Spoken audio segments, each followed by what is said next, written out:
జై తెలంగాణ! ఎట్లుర్రు అంత మంచిగుర్రా? అర్మీనియాలో ఉన్నా. ఇప్పటికే దేవుడి దయవల్ల మంచిగున్నాం. వచ్చి 6 నెలలైతుంది. దీపావళి తెల్లారి వచ్చిన అర్మీనియాకి. 22 తారీఖు వచ్చిన మేబీ ఓకేనా? సో, వచ్చిన నుంచి నీ వర్క్ బాగానే ఉంది నాకైతే. నేను నా ఫ్రెండ్ ఇద్దరం వచ్చినాం. ఒకటే ఫ్లైట్, ఒకటే ఊరు, ఒకటే ఓకేనా? కామెడీ మాది. సో, మంచిగనే ఉన్నాం. ఒకళ్ళెవరో మొన్న చూసిన యూట్యూబ్‌లో గిట్ల ఫేస్‌బుక్‌ల వాళ్ళేమన్నారంటే, మాకు ఈడ అర్మీనియాలో తిండి లేదు, రూమ్ లేదు, అన్నం లేదని చెప్తున్నారు. బట్ నాకు తెలీదు. విషయం ఏందంటే ఈడికొచ్చే వాళ్ళు కంపల్సరీ పనిని నమ్ముకొని రావాలి. కష్టపడి పని చేస్తే కంపల్సరీ నెలకు నీకు ఇక్కడ వచ్చేది 2,00,000 ఇస్తారు వాళ్ళు. ఆ 2,00,000 నీ ఖర్చులు పోను 30, 35, 40 ఈ ఖర్చు లేనోనికైతే 40,000 పోతాయి. అంతేనా? గదని గాని మీరు వచ్చేదానిలో వచ్చిన వాళ్ళకి రాకుండా వాళ్ళు పని చేసుకున్న రాకుండా చేస్తారు మీరు మళ్ళీ. వాళ్ళేదో గలుపుకోయినా అంతే కదన్నా! గలుపుకోయినా గదే పని చేయాలా? ఇక్కడ కంపెనీ ఇస్తే కంపెనీ ప్రొడక్ట్ చేయాలి. లేకుంటే కంపెనీకెళ్ళి కలివెళ్లి చేయాలా? సేమే గదా! నేను బహ్రెయిన్ ఉండొచ్చిన 12 సంవత్సరాలు. దుబాయ్‌లో 2.5 సంవత్సరాలు ఉన్నా. ఇప్పుడొచ్చి అర్మీనియాకొచ్చిన.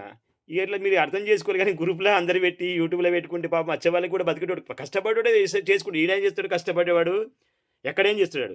ఇండియా గానీ, పాకిస్తాన్ గానీ, అమెరికా గానీ, లండన్ గానీ ఎక్కడో పని చేయవాళ్ళు చేసేవాడు. పని చేయని వాళ్ళు మిగతా ఎవరైనా పని మీద ఇంట్రెస్ట్ లేని వారు డబ్బులు పెట్టుకొని అమ్మనని నమ్ముకొని అప్పులు చేసి ఇక్కడికి రాకండి. కష్టాన్ని నమ్ముకొని అప్పు చేసి వస్తే ఇక్కడొచ్చి కష్టపడితే నెలకు 35,000, 40,000 లాస్ట్. నా లెక్క ప్రకారం. ఎందుకంటే నేను నార్మల్ చెప్తున్నా. రోజుకు 10,000 ఇచ్చేవారు గూడా ఉన్నారు. 3,00,000 వస్తాయి. మరి కొన్ని సండేలు చుట్టులు గూడా ఉంటాయి. నేనేమంటానంటే, విషయం ఏందంటే ఇక్కడ అర్మీనియాలో కొన్ని ఈజీ వర్క్ చేసుకోవడం సూపర్ మార్కెట్‌లు, మాల్‌లు ఇలాంటి దగ్గర నార్మల్ వర్క్ దొరుకుతది. ఓకేనా? ఇక కన్‌స్ట్రక్షన్ పోయిననుకో రోజు 10,000 వచ్చేటివున్నాయి, 8,000 వస్తాయి, 7,000 వచ్చేటివున్నాయి.